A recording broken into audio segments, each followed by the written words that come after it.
bagay na hindi nakakabusog? Bakit inulubos ang pera sa mga bagay na walang halaga? Makinig kayo sa akin at sundin ang utos ko at matitikman ninyo ang pinakamasarap na Ang pinasalamatan. Iniabot niya ang anis sa kanyang mga alagad at sinabi, tanggapin ninyong lahat ito at inumin. Ito ang anis ng aking dugo, ng bago at walang hanggang tipan.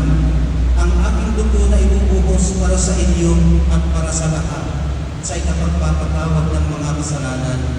Gawin ninyo ito sa pag-alala sa amin. Sa amin.